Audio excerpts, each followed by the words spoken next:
Dobrý den, dámy a pánové, mé jméno je Pnaps, no a dneska se podíváme na nový update v Pet Simulator 99. A tak celkově si shrneme, jak jsou na tom momentálně Big Games s updaty.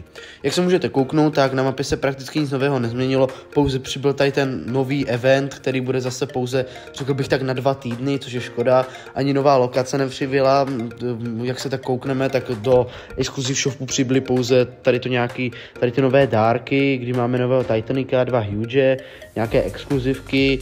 Přijde mi zvláštní, že musíme kupovat pouze 10 těch dárků za 1600 robuxů. Jo, samozřejmě ten dárek vás vyjde na 160 robuxů, ale přijde mi to jako takové zvláštní, že jich musíme koupit tolik a nemůžeme to koupit po jednom. I kdybychom měli jeden kupovat třeba za 200, tak mi to přijde celkově trochu zvláštní.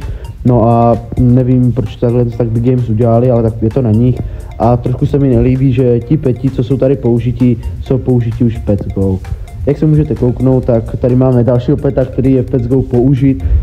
Jsou to Hugeové, kteří byli v pátek přidaní do updateu v Pets Go, jo, což je za mě jako hrozná škoda, že to Big Games jako neskusili udělat i nějaké další nové Huge, protože fakt udělali prostě 4-5 Hugeů a ty používají skoro všude.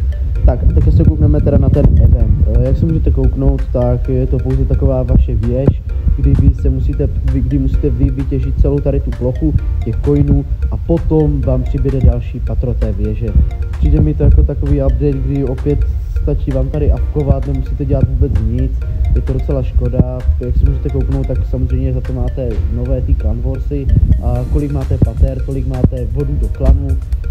Za mě jako tady ten update mě osobně se opět moc nelíbí, přijde mi škoda, že se Big Games nesnaží dělat hru, která by vás přitáhla a vám jako ukázala nějakou novou logiku, něco, co vás by do té hry táhlo a vy jste chtěli hrát dál.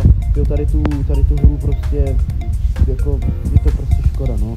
Teď se můžete kouknout, tak je tu přidané nové vajíčko, ale zase ti peti už jsou použití v Pets Go, takže jako já osobně to vůbec hodnotit nebudu, mě to přijde prostě hrozná škoda, jako udělat pár petů si myslím, že jako na to mají dost času a nevím, přijde mi to trochu jako škoda. Takhle celkově ten update prostě mi přijde takový jako hodně odfláknutý, jo, prostě Valentín mi přijde, že ten se dá jako pěkně udělat a když se na to tak jako kouknete celkově na tu mapu, vypadá to skoro minutím dost boze, i to pozadí, jako když se kouknete za ty věže, jako obloha, no prostě je to škoda, jako Big Games si s tím určitě mohli víc vybrat, práce. Když se kouknete, teďka budu hodnotit Pets Go, jo, na to už mám video, tak se na něho kouknete, ale Pets Go, tak jako ten update má něco do sebe, jo. Je tam sice ta jedna hra taková, ale prostě má to jakoby něco do sebe, jde vidět, že si na tom dali jako záležet.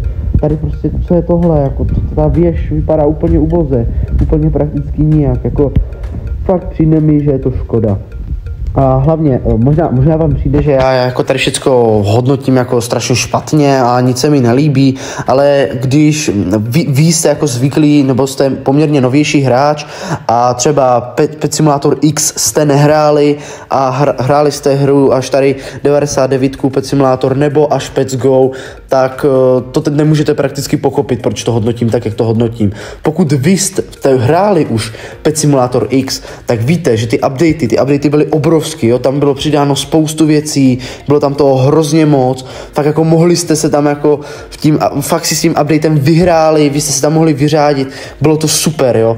Samozřejmě ten update vycházel jednou za 2 týdny a vycházel do jedné hry, jo, což jako musíme samozřejmě Big Games ocenit, prostě sypou ty updaty, jedou to, jo, každý týden 2 updaty, to je super, fakt dělají to poctivě, jo, neznám hru, která by to jako snad dělala takhle, možná Fish, ti to tak dělá, taky vychází tam updaty pravidelně, ale prostě fakt jako Big Games jedou ty updaty poctivě, ale zase ty updaty pak ztrácí jakoby na takové té kvalitě, kterou si myslím, že by mohli mít. Já osobně bych klidně ocenil ten update až za 2 týdny, jo, jednou za 2 týdny, protože nepotřebuju update každý týden. Raději bych ocenil fakt jako ten update za 2 týdny, ale aby byl fakt pořádný, jo, to by za mě bylo super a byl bych za to i moc rád. Samozřejmě já do toho Big Games kecat nemůžu.